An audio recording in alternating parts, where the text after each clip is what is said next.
So, hello everyone, and welcome back to STW Sports. And today I'm joined by Huddersfield Town fan Oliver Eaton and Nottingham Forest fan Luke Turton. And we're going to build up, of course, to the Championship playoff final set to take place on Sunday, May the 29th, 10 days' time. And I'm going to start by talking to you, Oliver. I mean, we've mentioned a lot previously on my podcast that Huddersfield have been to the Championship playoff final before, 5 years ago. A win over Reading, of course, a day which I don't think many Huddersfield fans think could be repeated for a long time. 5 years ago, you've got a chance for history to repeat itself. You've got a very good record in the playoffs. But firstly, Oliver, talk about the victory against Luton Town in the semi-finals on Monday night.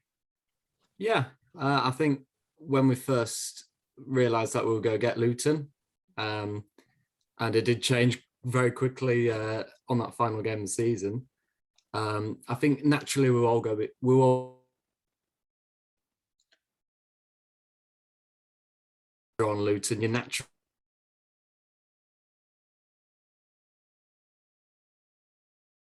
it looked like that we took it a bit tougher, and I don't know if it was a game plan or if it was kind of a trying to keep the energy levels for both ties. But you saw in both games we were on the back foot for both of the first halves, but we always kept in it. We always kept that defensive stability which Town have really shown this season.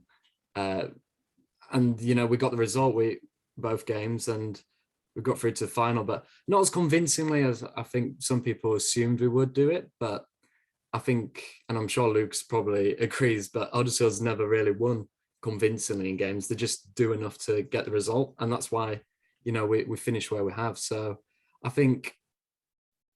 don't think there's going to be a loss of confidence from those Luton games. It's only going to be added to our momentum, what, you know, we've built up since really the turn of the year. Because I think we've only lost still 3 games since back end of November, is it? Something like that. So we've still got a lot of momentum, you know, on our side at the moment. Yeah, Luke, of course, I spoke to you a little while ago now, of course, about Forest and their upturning form this season, of course, the great story. This will be the first time Forest have played at the new Wembley, believe it or not, as well. Of course, that stat has been well documented recently. But again, I would like to ask Oliver, I'm going to ask you about the semi-final, Luke. I mean, Oliver mentioned that Huddersfield's wasn't easy. Forest certainly wasn't easy either. Just describe the roller coaster of emotions you went through. Of course, took the lead in the game, then went 2-1 down, and then of course penalty shootout. Bryce Samba, the hero in the end. But yeah, what a roller coaster of emotions you must have gone through. But in the end, Forest have a chance to get to the Premier League, and Steve Cooper could be third time lucky in the playoffs. Yeah, I think the thing we've got to realise here is Forest never do anything easily. They have not done anything easily since I've been a fan. So to think we'd go into the second leg and breeze it was probably never going to happen. And I think we created so many chances in the first leg that really we should have probably had it 3 or 4 up. And any other day, those chances would have gone in, but they didn't. So we came out and started well. And then I think it just showed that we played 2 games in the space of so many days again, after 9 games in April. And our back line was just absolutely shattered. So we conceded 2 goals, which probably would have kept out if we were at full fitness. And I mean, yeah, the emotions, I went from feeling very confident to being very, very nervous towards the end. I mean, I've been on to various different podcasts leading up to the first leg. Like, I'm not nervous at all. I was confident that we'd beat Sheffield United because, I mean, they hadn't beaten us until that game, in a results fashion anyway, because of 2-1-1s. So, in essence, I think I was more nervous for Luton if we'd got Luton, because they'd beaten us once and then drew. But, you know, Bryce Samba gained confidence during extra time. We were making that exceptional save off, I think it was Njai. And then, once you save a couple of penalties, one after the other, you just know you've got to score 4. Obviously, we scored 3, and then he saved another one. He said to the ball boy, though, before Lolly took that penalty that he missed, if he scores, is that it? So it's like he didn't even know. That's actually quite, I didn't actually know. That's quite interesting, actually. But no, of course, Samba, of course, was the hero, as you were rightly pointed out. And of course, 3 massive saves from him as well. And yeah, rollercoaster emotions ended in delight. And going to go back to you now, though, Oliver. And firstly, I just want to speak about, I mean, obviously, go back to a bit of history here, Oliver. You know, the playoff final 5 years ago, I mean, I mentioned about Huddersfield fans not really expecting that sort of moment again. Does it feel different to you now, Oliver, this final, though, 5 years on? Do you think that, obviously, how different as well of opponents you think Forest will be to how the Reading side that day as well? Yeah. First of all, on Wembley again, I think it's just as special this year because we've gone from 3 years of being tipped to go down. I know most people predicted us to go down this year, and then we've done that where we've just had an unbelievable season, and constantly people said we'll go to fall, we'll go to drop off, and we just kept at it right to the end. So I think it's a bit different because we've had this kind of collision course between us and Forest all season, and everyone's kind of sensed it. It was going to come down to one of us to, if not in the final, if not fighting for the automatic promotion places. Obviously, we I wouldn't say slipped down, but we went out of touching distance in the end. But I think everyone sensed this collision course were happening. We were close to getting Sheffield, and I think a lot of us did want Sheffield at one point. But listen, it's fate. We're together, and I think naturally, and I don't know if this is with all the kind of media hype and kind of the hype around Forest at the moment, but I think naturally, everyone's going to be expecting Forest to win, and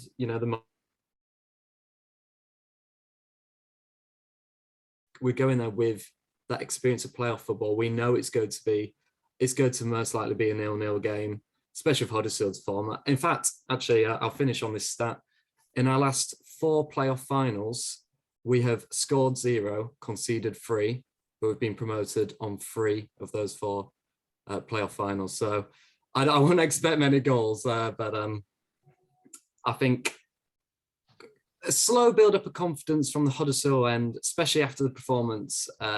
What we saw, Forest very tired, but we've got a big rest period now, so I think the nerves are there.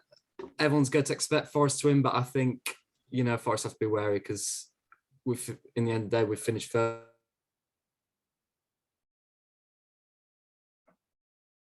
For both sides.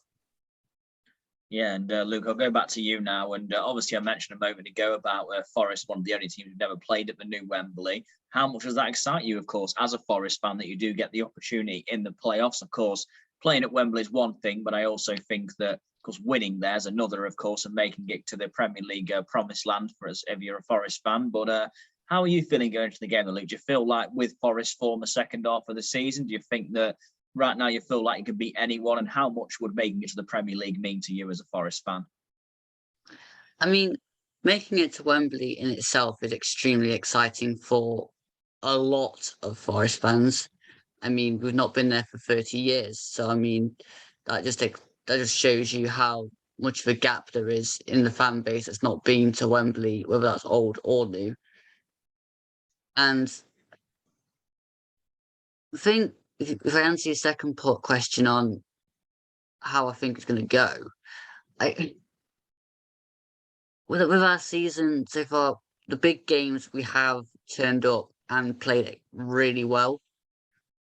I mean, we played Huddersfield again in the FA Cup, and I thought that was a brilliant game. And I love the fact that we actually managed to annoy a lot of Huddersfield fans with our celebrations afterwards with the fireworks. Yes, Fireworks FC, we were now known in the Huddersfield section. It's been hilarious. I wasn't going to mention them, but yeah. And yes, I'm hoping that we have some fireworks planned for if we win, just to really annoy you even more. Anyway, and then if we get up, it'd mean everything, because I mean, Then we'll be able to keep Johnson, Worrell, might even be able to sign Spence. The squad would be dramatically changed if we stayed in the Championship because, money talks at the end of the day. And Johnson is wanted by near enough probably every Premier League club there is, really, because he's that sort of talent. Yep. And Oliver, we'll go back to the league meetings this season. I did mention that a little bit earlier on. I believe right now Forest are 2-1 in terms of league meetings. I think Forest's first win of the season was actually against Huddersfield when just before they hired Cooper as well. Huddersfield did get their win back though at the end of December, I believe it was a 1-0 win away from home. But overall, Oliver, obviously, I don't really think head-to-heads mean much going into a Wembley game, but they might play a little bit of a psychological effect, I guess. Do you think that's anything to go off? Yeah, no, that's a question I thought what could be asked because we've had obviously 3 games against Forest and they've all been completely different under completely different circumstances. Obviously that 2-0 win at our ground. I remember this was a new manager bounce. Now, correct me if I'm wrong, Lou, but had Steve Cooper joined at that point, or was it still a caretaker? It was Stephen Reid. Okay, so it was a caretaker, yeah. So that way you can't really say that it's a Steve Cooper game, so you can't really count that towards kind of talking in the context of the playoff final. But yeah, Forest won there. That kickstarted their points totals and their rise from the bottom. We had that 1-0 win then at the City Ground. Now that was an example of what I was saying earlier, where Huddersfield have held the ball really well and defensively been strong, but they were absolutely battered that game. It should have been 21-0 to 21 to at Forest, but somehow we were very lucky on the day we got the 3 points. The FA Cup, it was a great occasion. I actually went to that one. And it was one of them. Both teams made a lot of changes. Forest was got the better throughout the game and got the crucial goals and celebrated with fireworks to face Liverpool. But I think the short answer to your question, Sam, I don't think, because of all them different circumstances regarding our game, I just don't think taking Forest out of the City Ground and taking us away from our home form as well, it's going to be anyone's game on the day, and it's whoever's going to be most up for it, who's going to be tactically the best that game. I think, I know you go ask about predictions, but let's face it, it's going to penalties. So it's just who can hold the nerve and hopefully nick Samba's bottle from him before he starts the penalties this time. So, Luca, just a little question for you as well before we do get into our final question, which will, of course, be these score predictions for the final. So, Luca, obviously the main question I do want to ask, I mentioned to Oliver then about the form maybe going in, the meetings between the two teams this season. I'll ask you kind of a similar question as well. But again, do you agree with Oliver in a sense that you can't really judge off the league games because they were so different? And also, do you think that obviously with this been Forest, first final for a while, Steve Cooper does have Wembley experience as well. He was the manager last season for Swans when they were beaten comfortably by Brentford, admittedly. But is this a chance for Cooper to maybe try and put that right and learn from last season? If I address your questions in backwards order, Steve Cooper has been like a broken record through most of the season with saying it's not about him.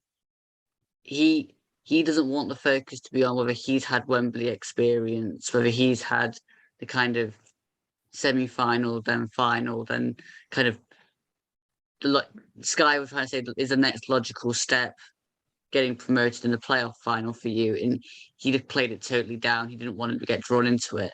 I don't think that really having managerial experience in a playoff final is really going to make that much of a difference, because we've had managers who've had promotion experience and we've ended up finishing mid-table in the Championship.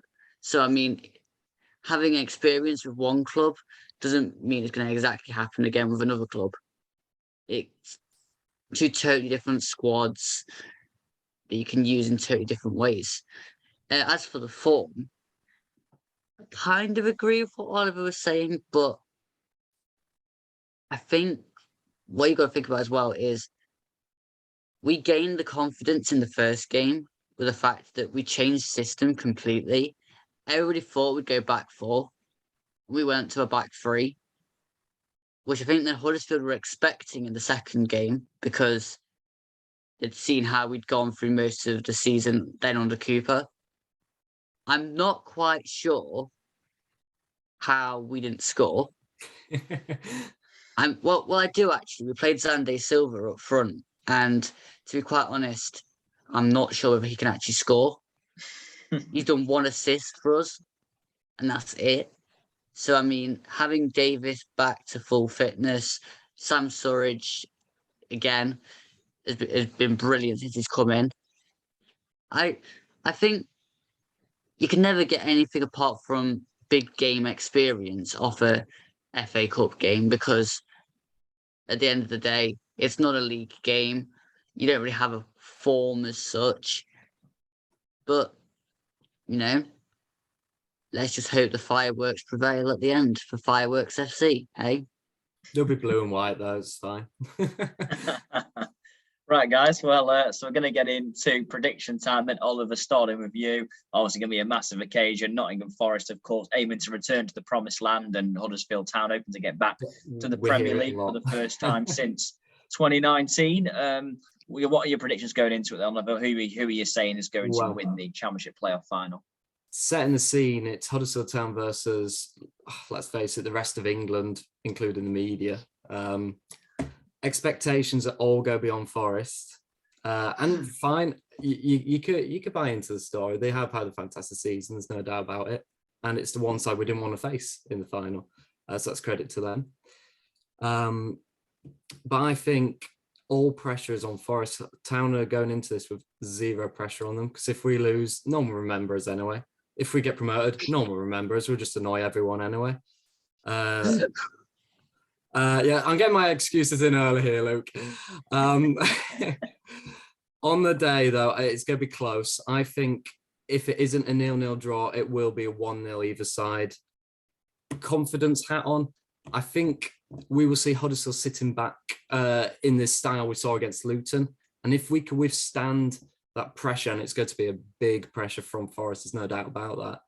If we can withstand that, I think we'll be a lot stronger into the second half. And we've seen Forest tending to be a bit more fatigued in the second half. Certainly in the playoffs, obviously, as you said, they've played a lot of games close together, but same in the Bournemouth game. In that big game moment, they're seeming to lose control a bit more in the second half. And that, if Huddersfield are keeping on it, that's when they could pounce. So if that happens, I'm going to go for 1-0 Huddersfield, and I think it will annoy the whole country. And yeah, it wouldn't be to the plan of Sky for sure, because there was a report in the Mail, Daily Mail the other day saying Forest fans to miss first Premier League game because of that incident with Sharp. And it's like, you've not been promoted yet. But no, there you go. That's my prediction. I'm slightly confident, but I think all pressure is on Forest. There's absolutely none on Huddersfield coming into this. Well, I'll pass over to you then, Luke. Obviously, your prediction, please, for the Forest versus Huddersfield final at Wembley Stadium. In the classic playoff fashion that has happened in the majority of the first legs, apart from yours against Luton, I'm going to go for a 2-1 because to Forest. I think we won't keep a clean sheet because we've only had 3 0-0s all season. And I mean, we were speaking about fatigue there, Oliver. That was because we played 9 games in the space of a month in April, which Bournemouth was basically the last of them. And then I think again, after the space of, I think, a week out, we then played another game 2 days apart. You now got, that was now 10 days until the final. It'll be 12 since the match. So I don't think we'll be that fatigued for the one game. If we had to play you over 2 legs, then yeah, I could probably see us getting fatigued in the second half. But I think we'll have enough fitness to see out a 2-1 without it going to penalties, because we don't want penalties again. I don't think I could quite handle penalties again. Same. It was nervous enough the first time. But hey, if it does, there's no way anybody's getting into Samba's bottle. Yeah, Well, they have, but it's on the flip side, you've got the best keeper in the league, Nichols, as well. So it's a good one. It's a good game. I mean, listen, Sam, minus all the media backing what's all Team Forest. You look at the stats. It's both teams are up there. Again, you could do the whole argument, the fairy tale season for Forest, and find, if you guys go up, it will be good addition to the Premier League. There's no doubt about that. But we don't want that. We don't want to see that. We want blue and white stripes there to annoy teams again. But I just can't wait for the game. It's going to be a good occasion. Both fans are going to be really up for it. No, has to be blue and white fireworks. We can't. You lot could keep a Damadia Carby. It's fine. So, well, that's it then, guys. That's all we've got time for this evening on STW Sports. Thank you both very much for joining me. And I hope you're very much looking forward to the playoff final. And I hope all the listeners as well are looking forward to the playoff final as well. And yeah, good luck to both of you on when it comes to Sunday, May 29th. And may the best team win. Indeed. Cheers, Sam. Cheers.